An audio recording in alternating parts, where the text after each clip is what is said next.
Como pueden ver, hoy estamos un poquito más iluminados aquí en el frente. Dios colocó en el corazón de uno de los hijos de esta casa y sembró esas luces que ustedes pueden ver allí. Gloria al Señor, que hacía mucha falta. Estamos modificando el altar, pero falta muchísimo por hacer. El dinero está un poco corto. Así que cuando usted quiera aportar para el altar, para lo que estamos haciendo aquí, es bienvenido.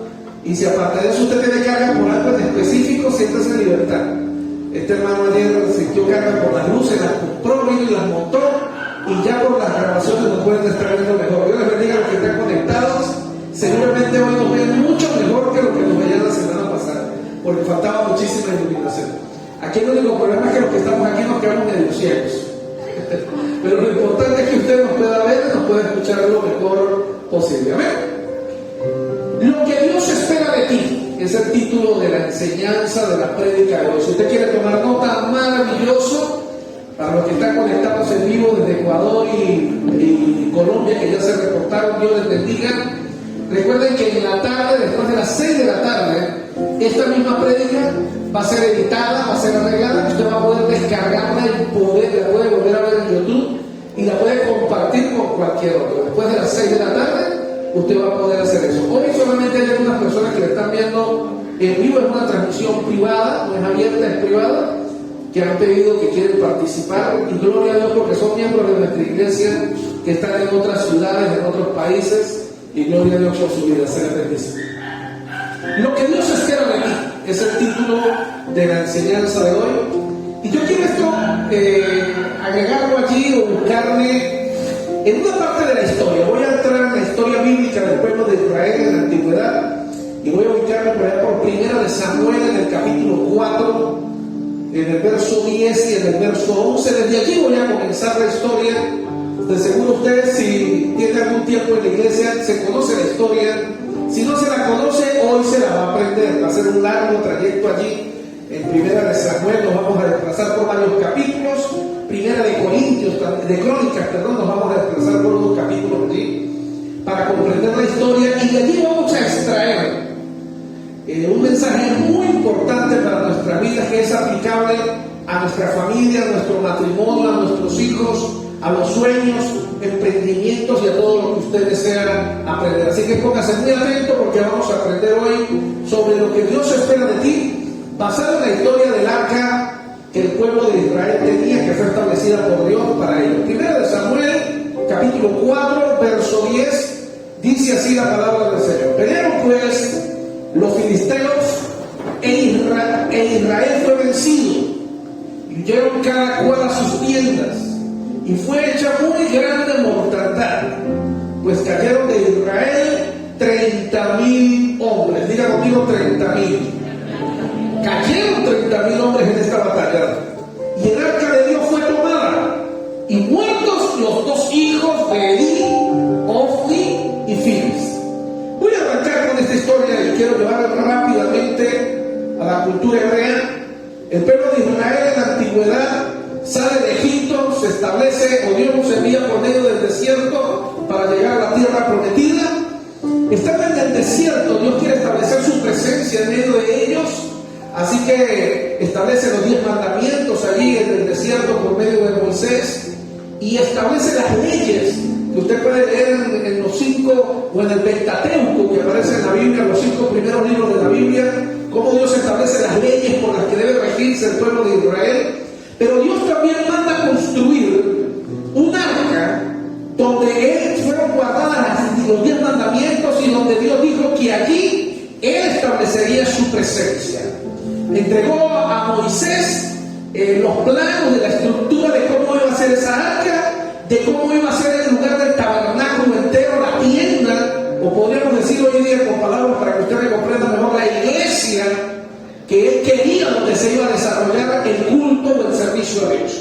Y entonces el pueblo de Israel construyó todo, y mientras el pueblo de Israel estuvo 40 años en el desierto, cada vez que el pueblo de Israel se movía para supuestamente ir hacia la tierra prometida, mientras daban vueltas en el desierto, toda la tierra era recogida, acomodada, transportada, y al nuevo lugar que llegaban volvían a establecer la tienda, el arca, la presencia de Dios, y desarrollaban el culto hacia nuestro Dios, los sacrificios todas las cosas que fueron establecidas en la cultura hebrea. Aquí quiero que comencemos con esto. Ya antes del primer rey que tuvo Israel, que su primer rey fue Saúl, antes de que Saúl fuera elegido como rey, había un grande problema en medio del pueblo. El profeta principal de ese momento era Elí. Elí también se convirtió en el padre adoptivo de Samuel, que ya que todos conocemos quién fue Samuel, pero sus hijos estaban descarriados y hacían las cosas muy malas delante de Dios, hacían pecar al pueblo, porque los hijos de Elí no desarrollaban bien su ministerio y tenían una vida desordenada. El profeta Elí se hacía de la vista gorda porque como eran sus hijos, no les decía nada, y el pueblo de Israel cayó en guerra, como siempre en la antigüedad de esos tiempos, con el pueblo filisteo. El pueblo de Israel estaba perdiendo la batalla, entonces los comandantes dijeron: traigamos el arca, que representa la presencia de Dios, y con eso de seguro venceremos a los filisteos. Buscaron el arca, la llevaron para la batalla, pero no pasó nada. Israel fue derrotado. Y en el capítulo que estamos leyendo hoy, en el capítulo 4, no solamente Israel fue derrotado, sino que los filisteos tomaron por secuestro el arca de la presencia de Dios, y los hijos del profeta Elí ese mismo día murieron. La batalla se perdió una vez más porque el pueblo de Israel estaba viviendo en pecado a causa de los hijos de Elí. Elí, cuando recibió la noticia de que habían perdido la batalla, de que había sido secuestrada el arca y que sus dos hijos habían muerto en la batalla, Elí, que ya era muy anciano, se cayó de su silla, se desnucó y se murió. Y a partir de ese momento comienza la historia del gran profeta Samuel.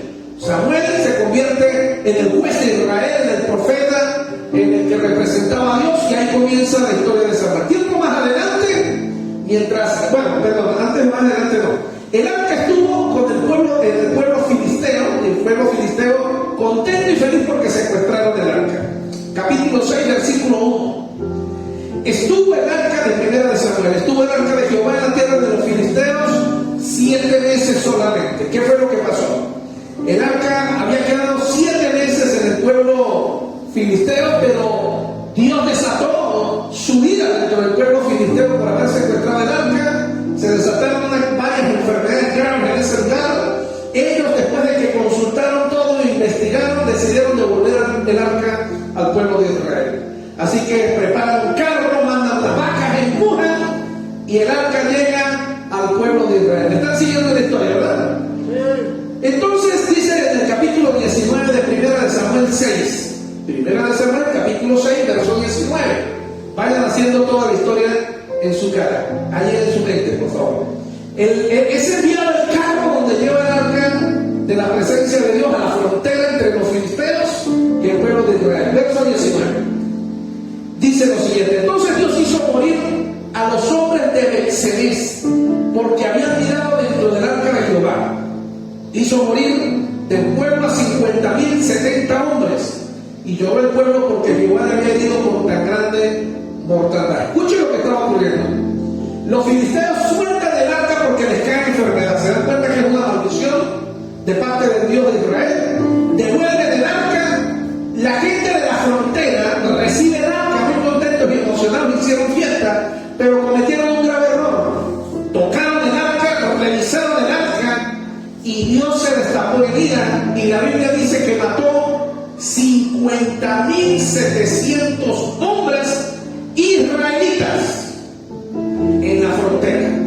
¿Cuántos murieron de los filisteos? De los filisteos yo no les dije, perdón. En la batalla, cuando perdieron el arca, ¿cuántos murieron? 30,000.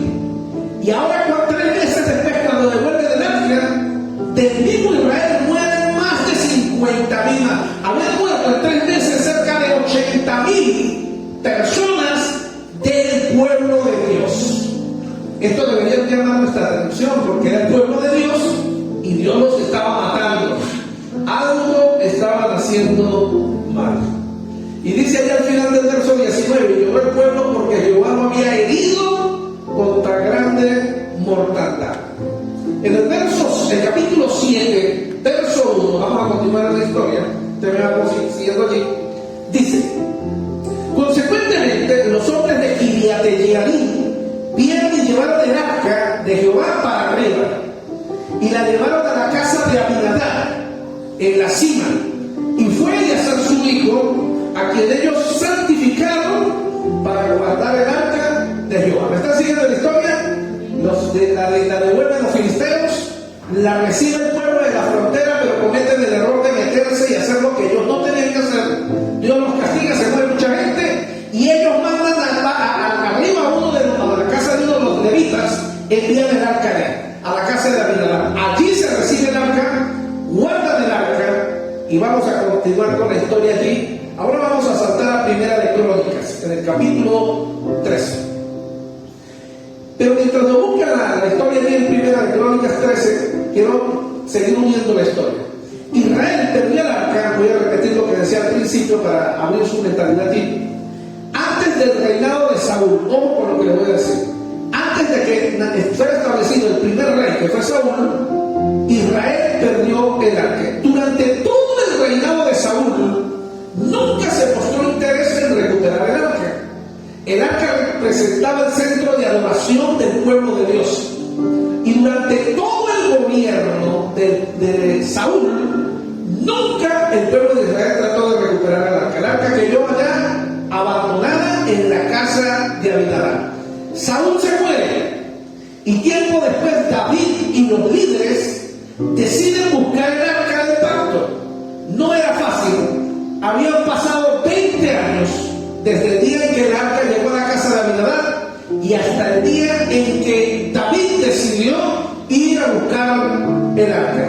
Años atrás, la muerte de 50,000 hombres había espantado la idea de mover el arca, pero David sabía lo que el arca representaba. El arca representaba la presencia de Dios, y todos sabemos que donde está la presencia de Dios debería haber bendición. Pero también esta historia nos cuenta que a veces donde está la presencia de Dios, si no es honrada de la manera correcta, a veces puede traer maldición. Primero de Crónicas capítulo 13, del verso 5. Vamos a encontrarnos a David tratando de llevar el arca hacia su casa.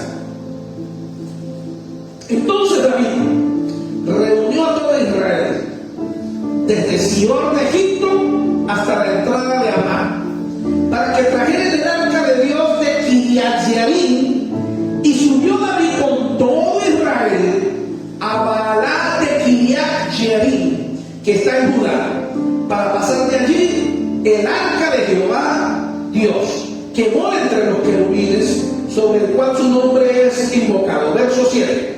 Y llevaron el arca de Dios de la casa de Abinadab en carro nuevo, y Uza y Aio guiaban el carro, y David y todo Israel se regocijaban delante de Dios, ojo, con todas sus fuerzas, con cánticos, con arpa, con salterios, con tamborines, con címbalos y con trompetas. Verso 9. Pero cuando llegaron a la era de Quidó, Uza extendió su mano al arca para sostenerla, porque los bueyes tropezaban. Verso 10.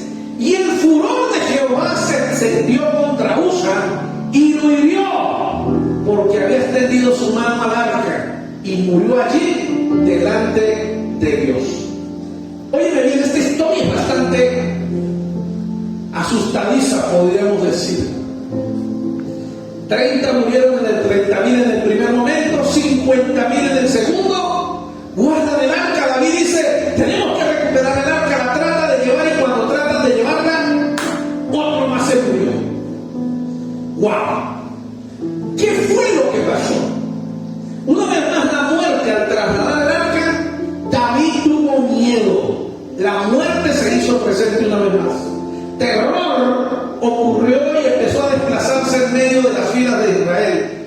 Y David decide dejar el arca, no llevarla para su casa, hasta descubrir qué era lo que estaba pasando. ¿Acaso usted no se hizo la pregunta en todo un momento? Oye, pero esta historia está rara, ¿qué será lo que estaba pasando? El rey David se dio cuenta que algo estaba mal, porque Dios del que él habla en la Biblia no es un Dios que hace estas cosas, pero cuando las hace es porque algo el pueblo está haciendo mal.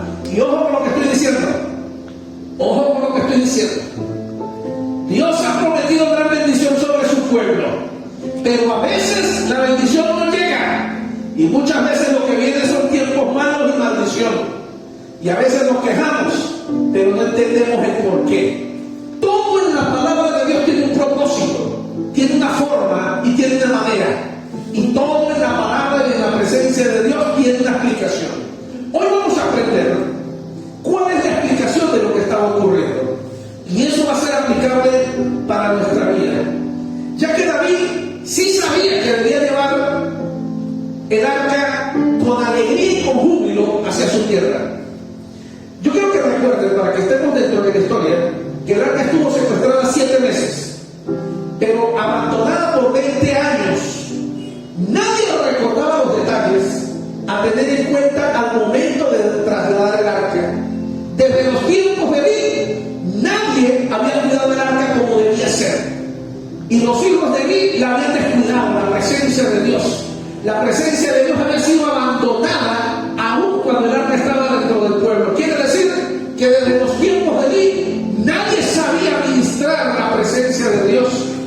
El pueblo había olvidado cómo era la presencia de Dios y cómo debía presentarse delante de la presencia de Dios. Pasaron todos esos años, David descubre que hay que recuperar la presencia de Dios, que hay que levantar el culto de adoración a Dios, pero ni el mismo David sabía cómo hacerlo. Y cuando intentó llevar el arca, algo hizo mal y le tocó abandonar el arca y dijo: no, esta arca vamos a dejar por aquí quietica hasta que no descubramos qué es lo que está pasando. No vaya a ser que me muera yo mismo por estar de descuidado. ¿Me están siguiendo la historia? Muy bien. Números capítulo 4, verso 15. David se reúne con su gente y empieza a investigar qué es lo que está pasando. Y nos encontramos en el libro de Números, en el capítulo 4, en el verso 15, que hay leyes de cómo debe ser transportada el arca y por quiénes.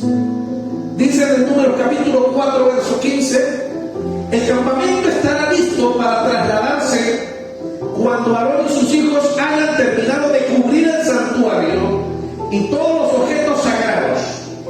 Entonces los coatitas vendrán y transportarán todo esto al siguiente destino, pero no deberán tocar los objetos sagrados, pues morirán. Ley de Dios.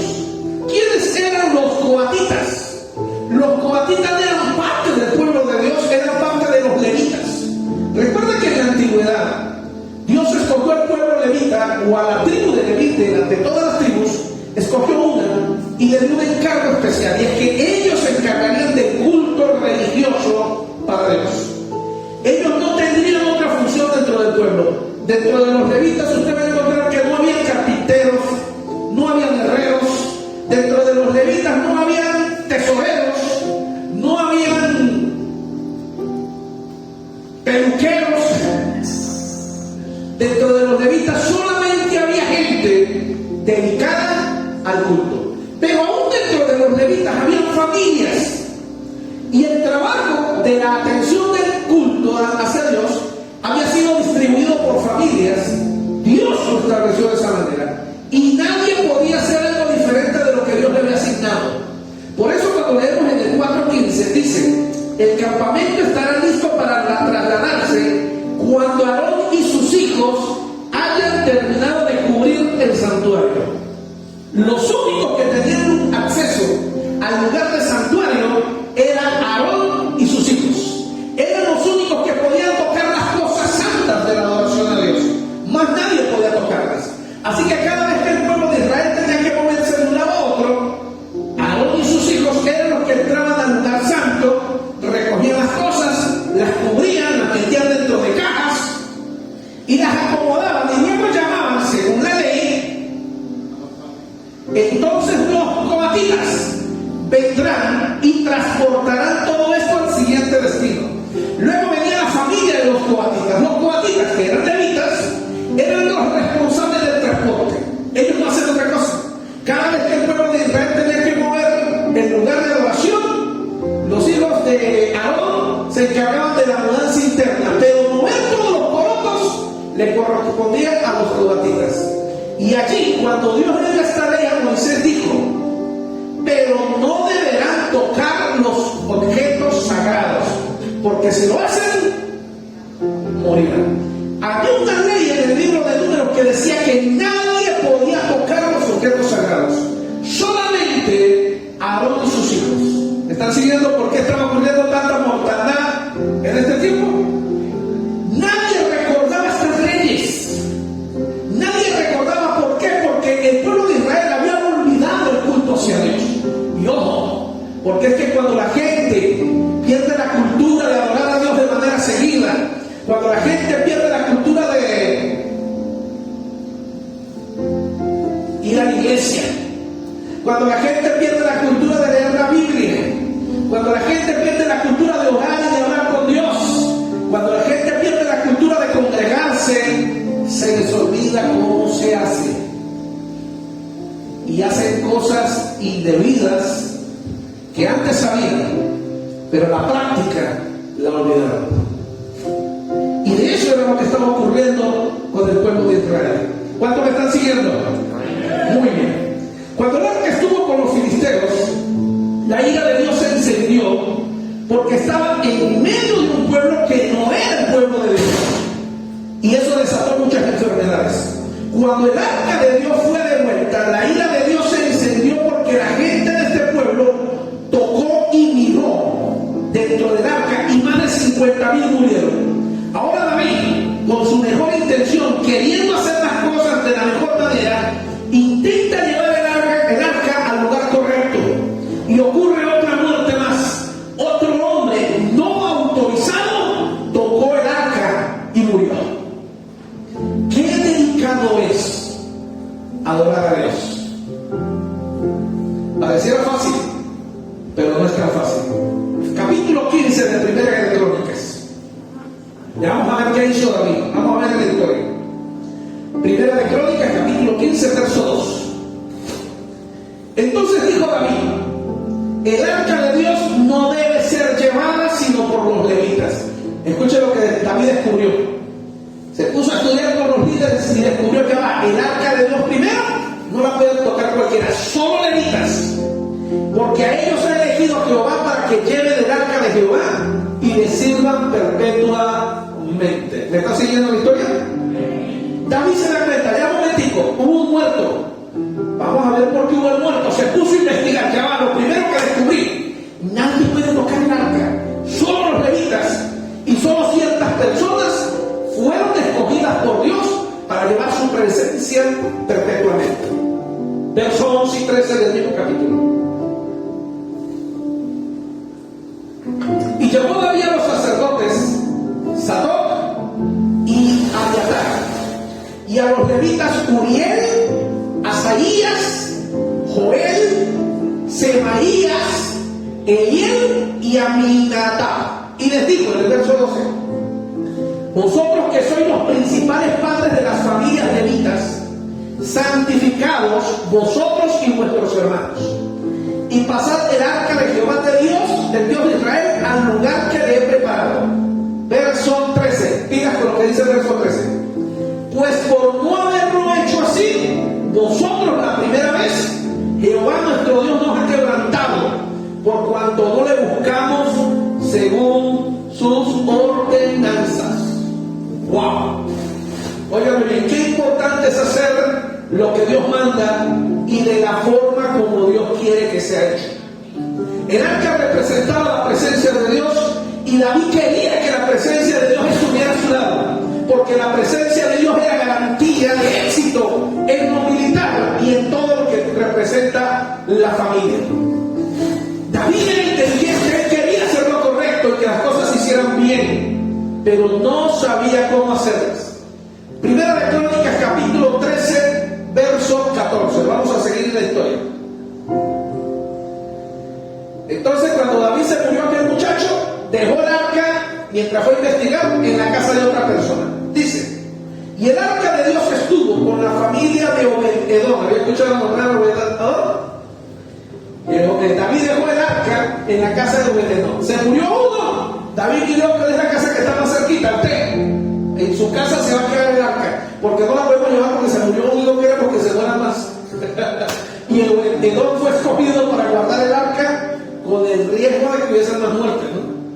Pero en la casa de Obed-Edom no ocurrió esto. Dice la Biblia 3 meses, estuve en la casa de Obed-Edom 3 meses. Y bendijo Jehová la casa de Obed-Edom y todo lo que él tenía. El arca había traído muerte, 30,000 por un lado, enfermedades y muerte de los filisteos, 50,000 más por aquí. Se murió otro, pero le asignan el arca a que lo guarde Obed-Edom. Y en la casa de él no hubo muerte, en la casa de él hubo mucha bendición. Algo pasó en la casa de Obed-Edom, pero hoy no voy a predicar eso. Esa va a ser la predica de la próxima semana. Segunda de Samuel, capítulo 6, verso 13 al 15. Saltemos ahora segunda de Samuel. ¿Qué sería lo que pasó? David entonces se entera que en la casa de Obed-Edom empezó a haber bendición. Así que David hizo todas las investigaciones y descubrió dónde estaban los errores. Se devuelve a casa de Obed-Edom y decide llevarse el arca. Ahora veamos cómo lo hace. Verso 6, capítulo 6, verso 13. Escuchen. David llega, saca el arca y empieza a transportarla. Y cuando los que llevaban el arca de Dios habían dado 6 pasos, él sacrificó un buey y un carnero engordado. Verso 14. Y David danzaba con toda su fuerza delante de Jehová. Y estaba David vestido con un efod de lino. Así David y toda la casa de Israel conducían el arca de Jehová con júbilo y sonido de trompeta. No hubo más muertes. ¿Qué hizo David diferente en esta ocasión a las anteriores? Vuelvo a leer, verso 13 al 15. ¿Qué hizo David diferente? Verso 13. Y cuando los que llevaban el arca de Dios habían dado 6 pasos, él sacrificó un buey y un carnero engordado. Sacrificio. Verso 14. Y David danzaba con toda su fuerza, diga conmigo, con toda su fuerza, delante de Jehová, y estaba David vestido con un efod de lino fino. Así David y toda la casa de Israel conducían el arca de Jehová con júbilo y sonido de trompeta. ¿Qué fue lo que pasó? Hay 3 cosas que David tuvo que aprender para poder trasladar el arca. 3 cosas que no estaban haciendo en un primer momento y trajo muerte. 3 cosas que Dios requiere para que su presencia se haga manifiesta en la vida de su familia, en tu vida, en tu hogar. Y eso se llama esfuerzo, adoración y ofrenda. Repito, esfuerzo, adoración y ofrenda. Son 3 cosas que yo debo entender para que la presencia de Dios pueda estar a mi lado, pueda estar contigo. Yo me pregunto, ¿cuántos de ustedes no quieren que la presencia de Dios habite en su hogar? ¿Cuántos de ustedes no quieren que la presencia de Dios esté en medio de sus matrimonios? ¿Cuántos de ustedes no quieren que la presencia de Dios esté con sus hijos? Que la presencia de Dios esté en sus proyectos, en su empresa, en el sueño que usted quiere. Pues hoy quiero enseñarle, por la historia del arca y por la historia de David, que hay 3 condiciones para que la presencia de Dios se desate de la manera en que Dios quiere darla, y no que más bien vaya a traer problemas sobre su vida. Y esas 3 condiciones se llaman: primera, esfuerzo. ¿Qué es el esfuerzo? Dice el diccionario: esfuerzo es la acción de emplear gran fuerza física o moral con algún fin determinado. Óigame, Edith y sus hijos nunca se esforzaron por darle culto a Dios. Eran despreocupados, no se esforzaban por cumplir la ley de Dios. Querían usar el arca para ganar una batalla simplemente, y Dios se despertó en ira porque no vio esfuerzo en ellos y perdieron todo lo que estaban haciendo. Cuando David va a buscar el arca desde la primera vez, él mostró su esfuerzo. ¿En qué se esforzaba? La Biblia dice, por ejemplo, en el capítulo, ayer el último que leíamos, David danzaba con todas sus fuerzas. ¿Sabe qué quiere decir eso? Que David, cuando se presentaba delante de Dios, su cuerpo, su mente y su espíritu eran uno solo, y adoraba con todas sus fuerzas a Dios de por sí. Más adelante usted va a encontrar que cuando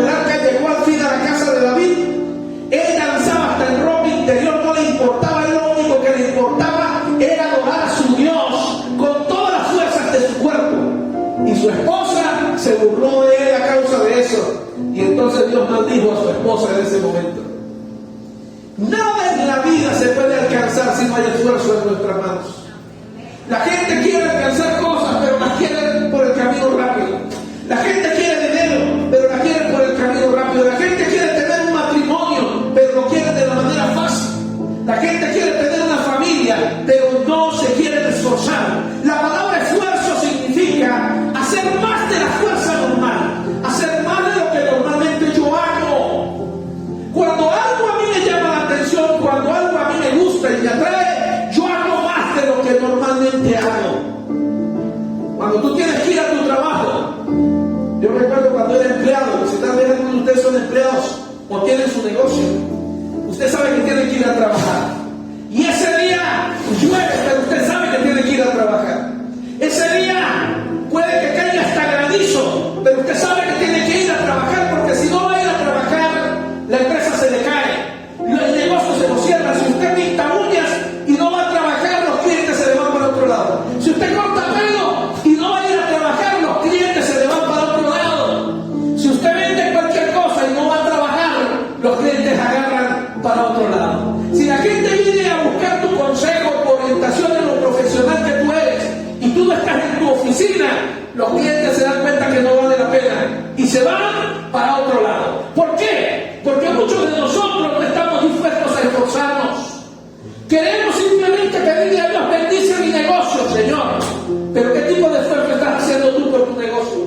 Queremos decirle a Dios: bendíceme en los estudios, Señor. Por cierto, felicitaciones a por lo menos 2 nuevos bachilleres que tenemos hoy. Por allá estaba Frangel y Luz Jaibeli. Aquí está Frangel, felicitaciones, bachiller de la República. Y Luz Jaibeli por ahí está con los niños, felicitaciones. Tal vez hay más bachilleres hoy, felicitaciones para todos. O graduados del PSU, o ingenieros, no sé. Dios me los bendiga. Muchos quieren terminar sus estudios, pero no se quieren esforzar.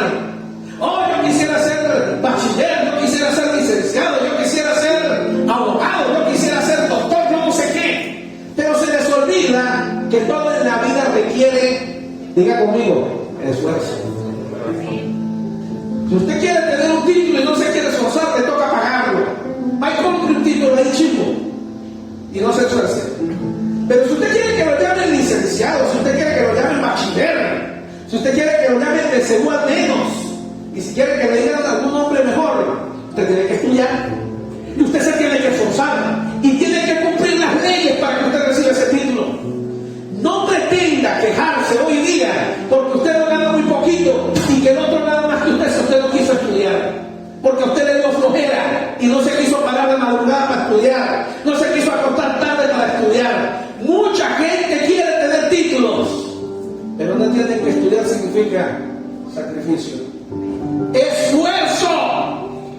Muchos quieren tener matrimonios sólidos, relaciones sólidas, pero no se quieren esforzar para eso. Es fácil decirle a alguien te amo, o que alguien te diga te amo cuando se ven de vez en cuando. Pero cuando las personas se casan y empiezan a vivir juntos, empiezan a saber cómo se bate el cacao en casa, ¿verdad que sí? Y entonces algunos dicen: yo no me casé para esto, yo me largo de aquí, yo no me lo voy a calar, yo no me la calo, me voy a buscar a otro que me ame más, que me quiera más, o a otro que me ame más y me quiera más. Las relaciones nunca son fáciles, de por sí siempre son complicadas, pero Dios requiere de nosotros esfuerzo. Diga conmigo: esfuerzo.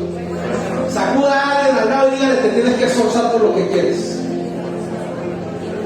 Las cosas buenas en la vida no son fáciles. Las cosas buenas en la vida no son un regalo, hay que trabajar por ellas. Tenemos que esforzarnos, y esfuerzo significa trabajar más de lo normal.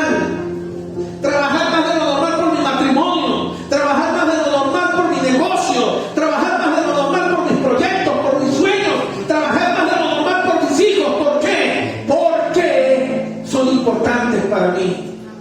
Cuando las cosas no son importantes para mí, yo no me esfuerzo. ¿Cierto o falso? Por decir un algo, vamos a poner un ejemplo. A usted no le gusta el estudio. Hay muchos que dicen: pastor, a mí me gusta el estudio, pero a mí no me gustan las matemáticas. A la mayoría de gente no le gusta las matemáticas. Y a veces le preguntan a uno: pastor, ¿hay algo que uno puede estudiar que no tenga matemáticas? Y bueno, por ahí tratan de averiguar si pueden tener algo que no quieren matemáticas o no quieren física porque no les gusta, porque es muy difícil y no quieren. Y está bien, se ponen a hacer otra carrera, otra cosa. Lo importante es que no importa lo que te estudies, tú te tienes que esforzar igual para alcanzar lo que quieres en la vida. Mucha gente quiere alcanzar gratis. Y de gratis, todo lo que es gratis normalmente es malo. Todo lo que es gratis normalmente no dura. Solamente las cosas por las que tú te esfuerzas tienen valor. Y cuando tú muestras esfuerzo por algo, eso muestra dónde está tu corazón. ¿Aló? Si tú te esfuerzas por tus hijos cuando se enferman, te trasnochas, madrugas por ellos, gastas hasta el último centavo por ellos, eso demuestra una cosa: tú amas a tus hijos. Si te esfuerzas por tu matrimonio, buscas asesoría, buscas orientación, buscas que te oren, que te saquen de Chucky, que te saquen de ella, dedicas tiempo, te la llevas a comer un helado de vez en cuando, te la llevas a comerte una hamburguesa de vez en cuando.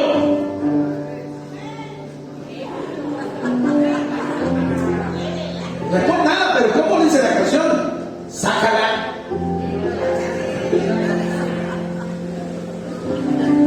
Muchos quieren tener un matrimonio, pero nunca se esfuerzan. Nunca tienen tiempo para comerse un helado con el esposo, con la esposa. Nunca tienen tiempo para ir al cine, porque plata no hay. Plata no hay. Muy bien. Pero quieren tener matrimonios sólidos y nunca tienen tiempo para fortalecer el matrimonio. A lo que yo me dedico tiempo y a lo que yo me esfuerzo, eso es lo que realmente yo amo en mi corazón. Y muchas veces nosotros no amamos el matrimonio. Y deberíamos entender que todo en la vida tiene un sacrificio de esfuerzo. No esperes que tu matrimonio se arregle si no estás dispuesto a esforzarse.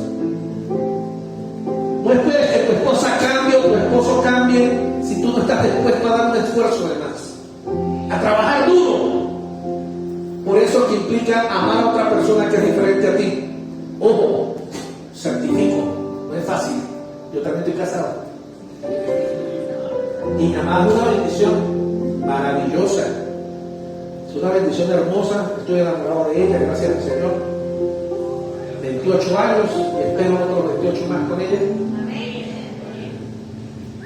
La eternidad no, eso solamente aquí en la tierra.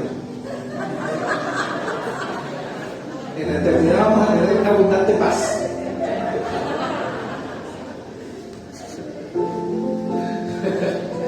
Sí, algunos dicen que es hasta la eternidad. No, Señor, la Biblia dice que para la eternidad. Aquí en la tierra solamente hasta que la muerte los separe. Cuando se acabe, se mueran, es libre de esa bendición. Yo amo a mi esposa es maravillosa. Y ustedes la ven, qué pastora tan dulce. Y va con ella. Y lo mismo si ustedes hablan con ella de mí. Algunos de ustedes dirán, pero el pastor se ve tan... Digan algo bonito de mí, no sé. Y la pastora le va a decir, vivan con él, ustedes no saben el necesito que se gasta. Pero eso es motivo para no esforzarnos y para no luchar por lo que supuestamente amamos. La presencia de Dios, decimos a Dios que le amamos. ¿Tú te esfuerzas por la presencia de Dios? ¿O eres con todo el respeto de que cuando medio cae una agüita, hoy no voy para la iglesia porque me da gripe? Y si hace mucho sol, hoy no voy para la iglesia porque me da dolor de cabeza. Hoy no voy para la iglesia. Gracias, Señor, esa es palabra de Dios. Yo no estudio porque hay que pararse muy temprano. Y el pastor está ahí robándonos para el mundo y lo regaña. Las cosas de Dios se aprenden con esfuerzo. Donde hay esfuerzo, allí está mi corazón. No son donde están mis palabras que está mi corazón. Mi corazón está donde hay esfuerzo. Es muy fácil decirle a alguien te amo. Es más difícil decirle te amo después de que nos ha sacado la piedra. Un día le dije a mi esposa, estaba molesta, bueno, ya casi siempre me molesta.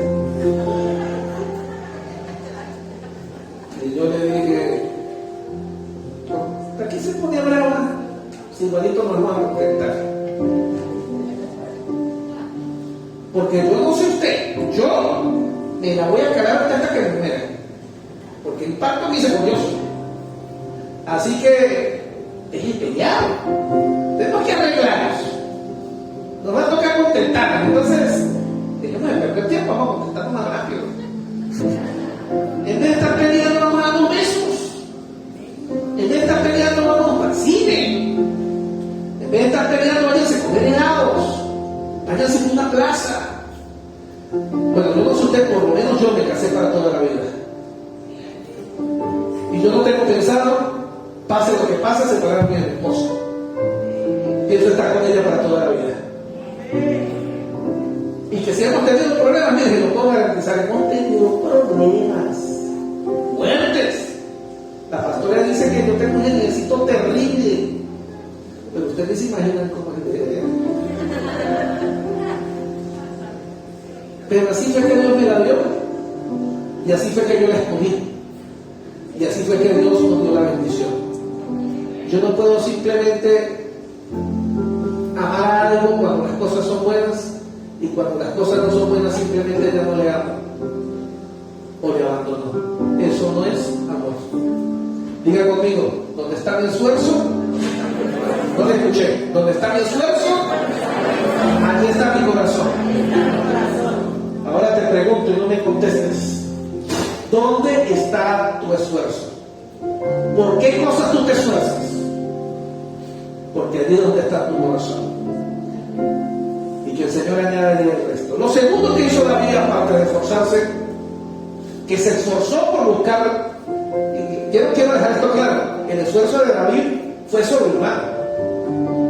David se fue con casi todos los levitas a buscar el arca. ¿Usted se imagina hacer un viaje con tantísima gente? Todo lo que implica comida, transporte, alimentación. Pero él se llevó a medio mundo para ir a buscar el arca. Se llevó a los danzores, se llevó a todos los músicos. Eso se llama esfuerzo. Y él personalmente, delante del arca, iba avanzando con todas sus fuerzas, dice la Biblia. Eso es esfuerzo. ¿Sabe por qué? Porque David amaba la presencia de Dios. Lo segundo que vemos allí se llama adoración. David, desde el primer momento en que decide llevar el arca, aplica la adoración. Adoración, dice el diccionario: reverenciar o rendir culto a un ser que se considera de naturaleza divina. Adoración en el diccionario bíblico. Adorar a Dios es brindarle nuestro amor, reverencia, servicio y devoción desde el corazón. Óigame, lo que no es adoración. La gente piensa que adoración es cantar una canción. La gente piensa que adoración es orar. Mucha gente piensa que adoración es escuchar una prédica.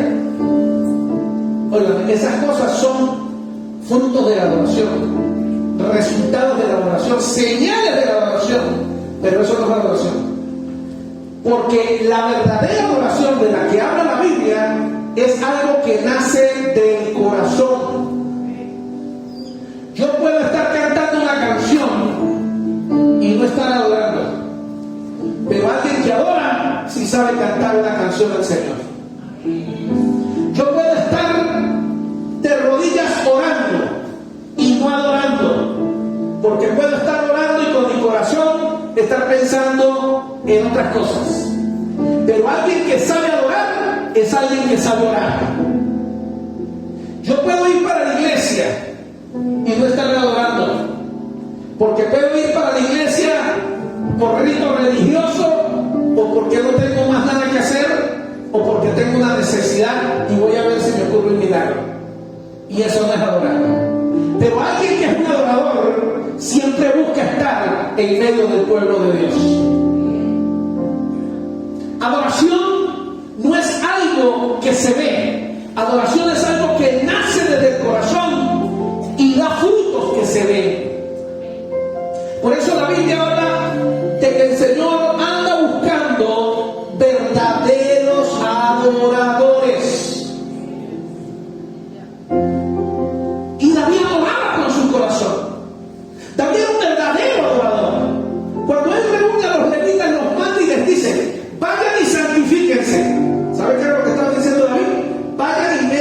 por Dios.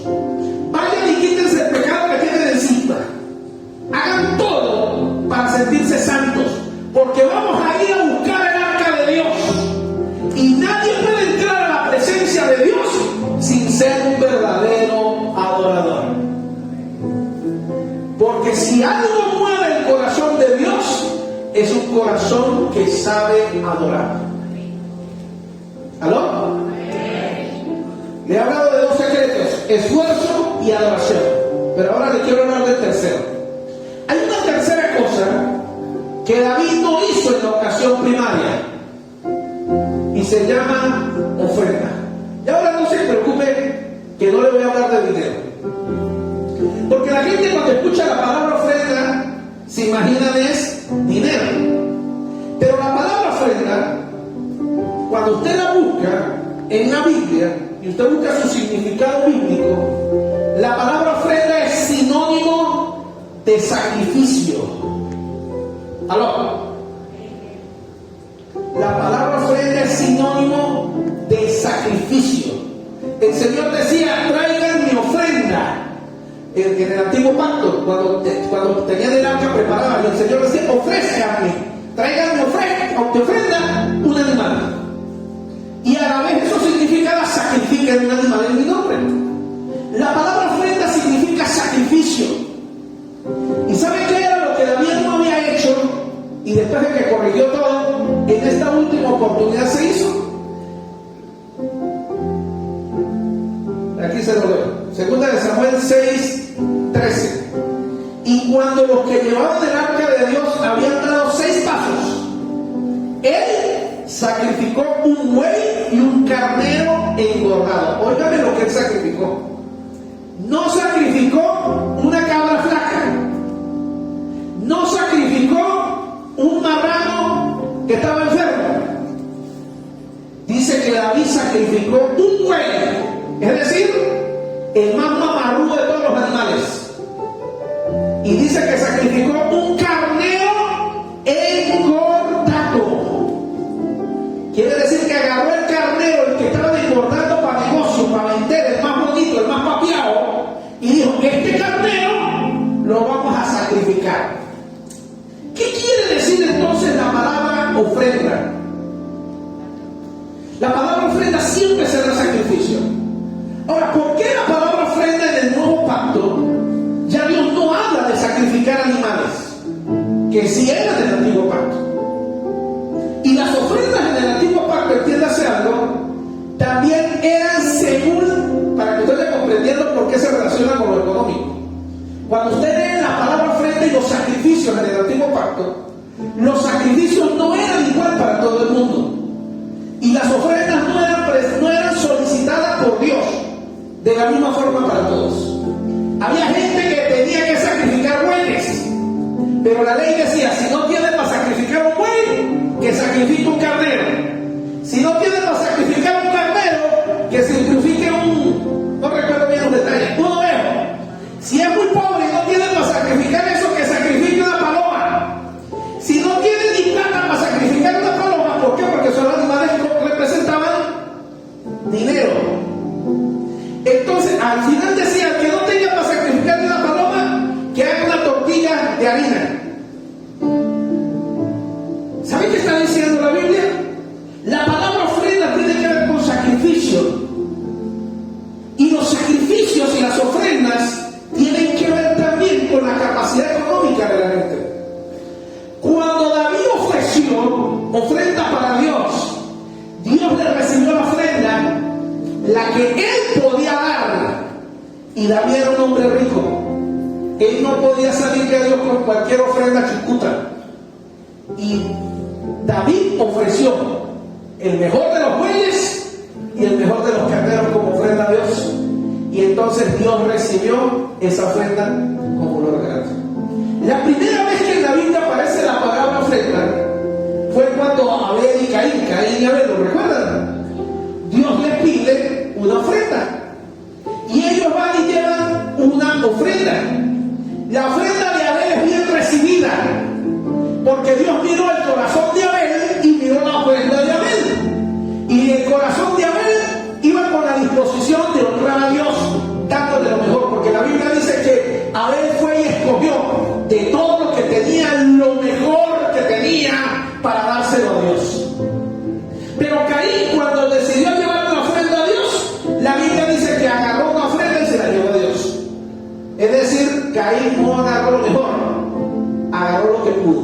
y se lo llevó delante de Dios. ¿Por qué? Porque David no estaba interesado en hacer una ofrenda a Dios y en hacer un sacrificio a Dios. Por eso la Biblia dice que Dios recibió la ofrenda de Abel y despreció la ofrenda de Caín. Por eso la Biblia dice que Dios recibió el corazón de Abel y despreció el corazón de Caín. Hay una clave para mover la presencia de Dios en nuestras vidas. Se llama esfuerzo. Si yo quiero que la presencia de Dios esté conmigo, yo tengo que esforzarme porque la presencia de Dios me acompañe. Y eso significa que tengo que esforzarme por tener una vida santa. Debo esforzarme para vivir bajo los principios de Dios. Debo esforzarme por hacer las cosas como Dios manda. Debo esforzarme por tener una vida que agrade a Dios. ¿Alguien puede decir amén? Yo no puedo pretender que la presencia de Dios esté conmigo si yo llevo una vida baja, lejos de Dios, apartado de Dios, viviendo mi vida como a mí me da la gana, como a mí me parece o me provoque. Porque los últimos en esta historia que hicieron eso causaron una muerte de 50,000, causaron una muerte de 30,000, y aún el hijo de un sacerdote murió porque pretendieron adorar a Dios como a ellos les daba la gana. La presencia de Dios no puede ser ministrada como a mí me parece. La presencia de Dios no puede ser buscada como a mí me cree que es. Perdónenme por lo que voy a decir, pero esa expresión es que Dios sabe que lo amo. Es una expresión que quiere decir: yo amo a Dios como a mí me da la gana. Y eso pasa lo mismo en las relaciones de matrimonio. Ella sabe que la amo con todos mis defectos. Él sabe que lo amo con todos mis defectos. Ay, que me amante, ¿qué vamos a hacer? Eso no se puede llamar amor. El verdadero amor implica sacrificio. Y el verdadero amor significa, cuando yo empiezo a amar a la gente que digo que amo, es lo que ellos necesitan como amor, no desde lo que yo considero amor. Yo no puedo pretender amar a Dios como a mí me parece que puedo amar a Dios. Yo no puedo pretender seguir a Dios como a mí me parece que debo seguir a Dios. Dios estableció que su presencia estará en un lugar donde alguien se esfuerce por tener su presencia. Donde un hombre o una mujer esté buscando de Él y esté dispuesto a cambiar su vida. Un hombre o una mujer esté dispuesto a buscar de Él con sacrificio, con esfuerzo. Pero también dice que su presencia solamente puede habitar en un lugar donde haya adoración. La presencia de Dios solamente puede estar en alguien que esté dispuesto a ser un adorador desde su corazón. En un hogar que esté dispuesto a convertirse en un lugar de adoración. Donde no hay adoración, no hay presencia de Dios. Donde no hay esfuerzo, no hay presencia de Dios. Ay, es que yo siento que Dios no me escucha. Ten cuidado porque no sientes la presencia de Dios. Ten cuidado porque dejaste de ver la presencia de Dios en tu matrimonio, en tu hogar, en tus negocios, en tus sueños, en lo que tú anhelas. Hoy quiero decirte, tal vez dejaste de esforzarte por buscar la presencia de Dios. Tal vez dejaste de adorar. Dejaste de buscar de Dios como debe ser. Y si dejaste de esforzarte y de adorar, la presencia de Dios simplemente se va a disipar de tu lado. Pero el tercer consejo o la tercera necesidad que Dios requiere para que su presencia se mueva está en gente esforzada, gente que adore y gente que sacrifica su corazón delante de Él. ¿Qué significa sacrificar el corazón delante de Dios? Para este mundo, lo más importante para este mundo, ¿sabe cómo se llama? Dinero. ¿Sabe qué es importante para la gente de este mundo? La platica. Los dólares y los pesos sobre todo.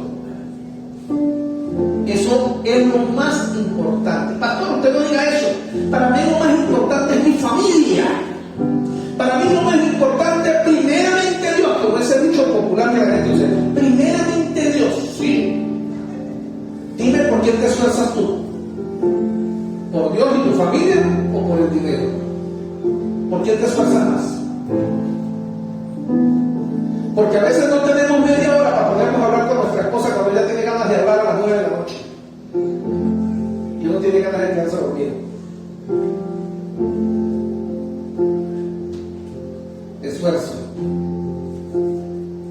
Ah, pero si me salió un trabajito para ganarme una platica extra, dígame hasta qué horas.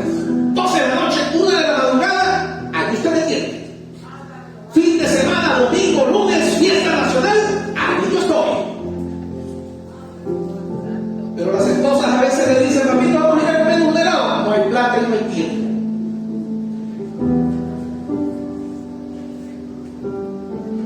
Donde está nuestro esfuerzo, ahí está nuestro corazón. Y la Biblia, la palabra de Dios, dice claramente que donde están tus riquezas, allí está tu corazón.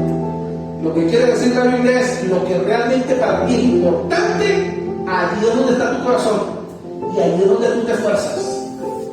Entonces el Señor, conociendo el corazón del ser humano, porque ojo, no se sienta mal, no solamente con usted, todos los seres humanos queremos tener más, y eso no es malo. Querer tener más no es malo. El problema es cuando tengo que sacrificar mi familia, mis hijos, mi matrimonio, la presencia de Dios. Tengo que sacrificar mi fe. Tengo que sacrificar el hecho de hacer las cosas bien o hacerlas mal. Cuando tengo que sacrificar cualquier cosa por esto. Y eso lo único que demuestra es que esto es más importante que todo lo demás. Entonces el Señor me dice, muy bien, tú me amas, el Señor te pide sacrificio. ¿Y cuál es el sacrificio más grande que un ser humano tiene que dar? El amor al dinero. Dime a alguien que critica el tema de las ofrendas en una iglesia y te diré que es alguien que ama el dinero. Muéstrame a alguien que habla de que la plata se la roban en una iglesia, de que el pastor se traga la plata, que hacen esto para arriba, y te hablaré de alguien que ama el dinero. Que el dinero es lo más importante en su vida. Y por lo tanto su matrimonio está grave, sus hijos están graves, su familia está grave, pero le queda tiempo para criticar que hacen la plata en una iglesia evangélica. No dígame, no se preocupe. Pero el Señor le dijo a David, entendió que para poder transportar la presencia de Dios hacia su casa, él tenía que esforzarse, tenía que adorar y tenía que sacrificar. Y la palabra sacrificio significa que algo que duele cuando se saca. Y no hay nada más que duela en el ser humano que cuando tiene que soltar la plata. No dígame, no se preocupe, pero eso duele o no. Pero ¿sabe por qué usted no tiene problema en sacar la plata cuando su hijo se enferma y a usted le toca sacar los chupitos que tenía escondidos? Cuando su hijo se enferma, a usted no le preocupa sacar y vender el carro, vender el celular, lo que sea, para atender a su hijo que está enfermo. ¿Sabe por qué? Porque usted ama a su hijo, porque usted ama a su hija.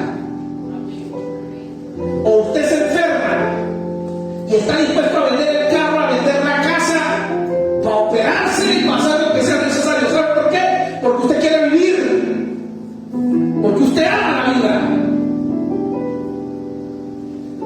Pero cuando hablamos de la presencia de Dios,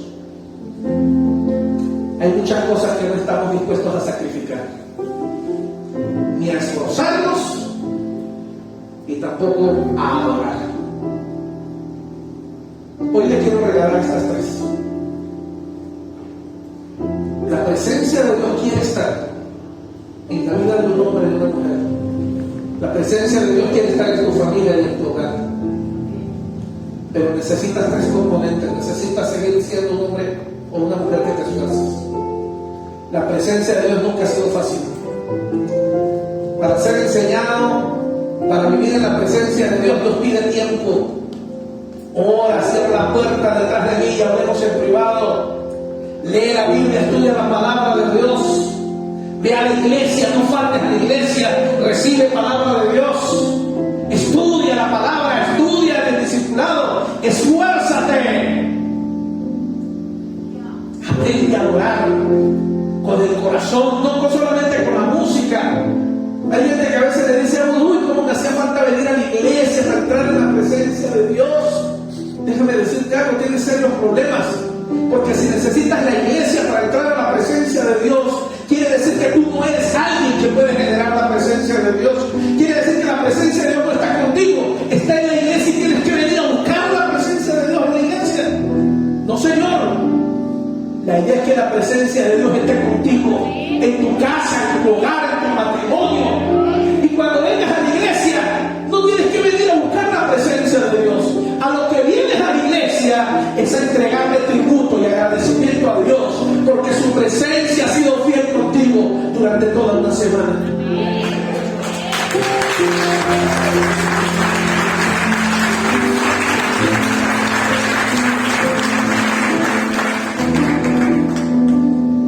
Y aprender a tener y a dominar ese amor por el dinero es algo que tenemos que colocar en la presencia de Dios.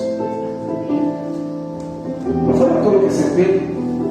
Usted que está en casa, los que están viendo aquí, colóquese en pie también.